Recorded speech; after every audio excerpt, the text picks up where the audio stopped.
The truth will set you free, but first it will make you miserable. James A. Garfield.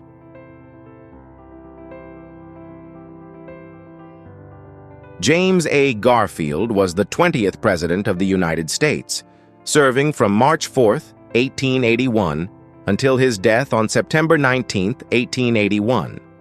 Though his presidency lasted only a few months, Garfield left a lasting impression on American history through his rise from poverty, his military service during the Civil War, his long congressional career, and his commitment to education, civil rights, and government reform. James Abram Garfield was born on November 19, 1831, in a small log cabin in Orange Township. He was the youngest of 5 children born to Abram and Eliza Garfield. His father died when James was only 2 years old, leaving the family in severe financial hardship.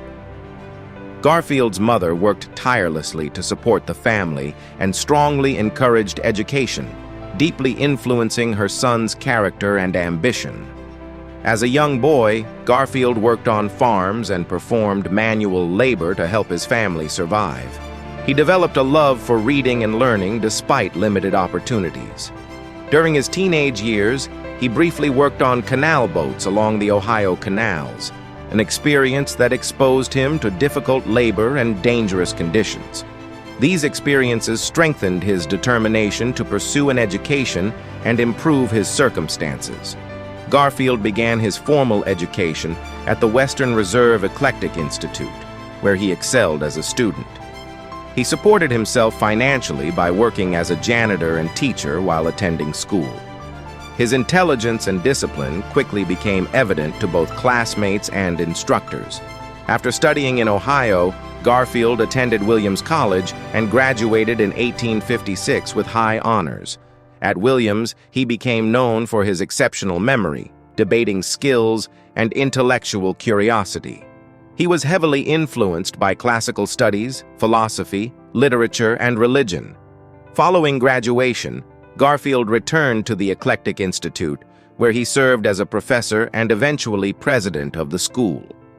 During this period, he also became a preacher associated with the Christian Church, Disciples of Christ, and studied law independently. His ability to teach, speak publicly, and analyze complex issues helped launch his political career. Garfield entered politics in the late 1850s as a member of the Republican Party, which strongly opposed the expansion of slavery. In 1859, he was elected to the Ohio State Senate, where he quickly earned a reputation as a skilled speaker and thoughtful legislator. His political beliefs combined support for individual liberty, education, economic development, and national unity. Garfield strongly opposed slavery and supported the preservation of the Union as tensions between North and South increased. When the American Civil War began in 1861, Garfield joined the Union Army. Although he had little formal military training, his leadership abilities quickly became apparent. He helped recruit troops in Ohio and was commissioned as a lieutenant colonel before eventually becoming a major general.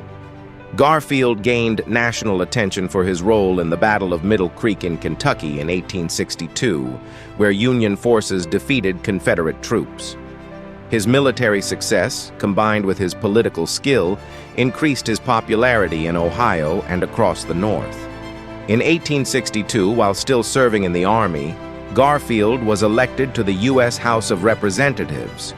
President Abraham Lincoln encouraged him to accept the congressional seat because his abilities were considered more valuable in government than on the battlefield. Garfield resigned from military service and entered Congress in 1863.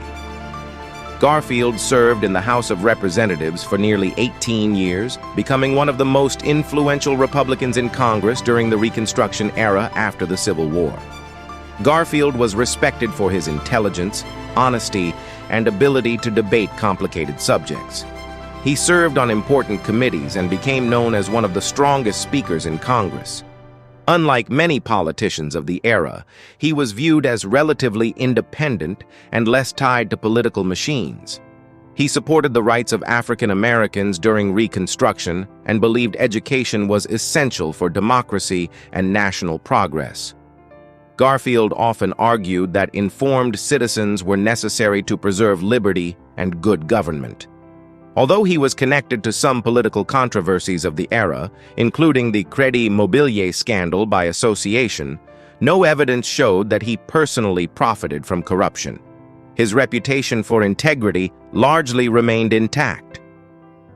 The presidential election of 1880 took place during a time of intense division within the Republican Party. Two major factions competed for control: the stalwarts, who supported the traditional patronage system; the half-breeds, who favored civil service reform.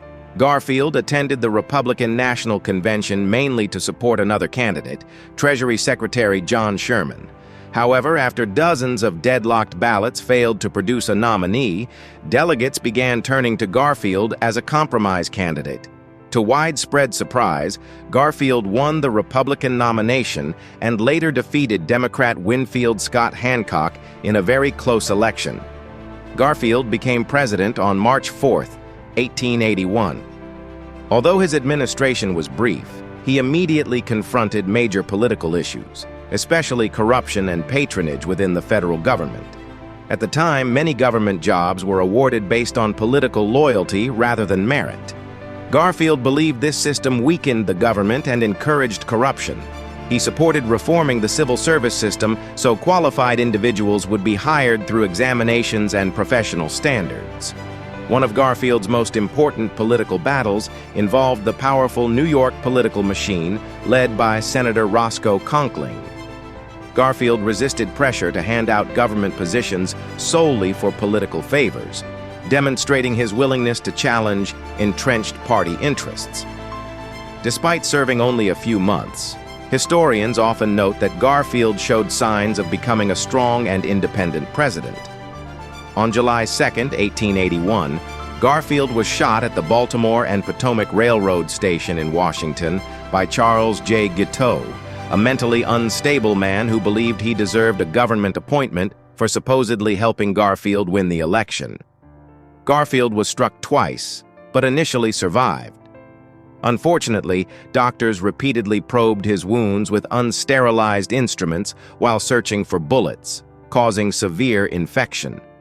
Modern historians and medical experts believe poor medical treatment contributed greatly to his death. For over 2 months, the nation closely followed reports on Garfield's condition. Americans admired his courage and patience during his suffering. Finally, on September 19, 1881, Garfield died from complications related to infection and internal injuries. His assassination deeply shocked the country and increased support for reforming the patronage system that had partly motivated Guiteau's actions. Garfield's death helped lead to passage of the Pendleton Civil Service Reform Act, signed by his successor, President Chester A. Arthur. The law established merit-based hiring for many federal jobs and marked a major step toward modern civil service. Garfield is often remembered as one of the most intellectually gifted presidents in American history. He could write in Greek and Latin simultaneously with different hands, possessed extraordinary memory skills, and was known for thoughtful speeches and wide-ranging knowledge. Today, historians view James A. Garfield as a symbol of perseverance, learning, and public service. His life story, from a poor child in rural Ohio to President of the United States, remains one of the classic American stories of determination and achievement.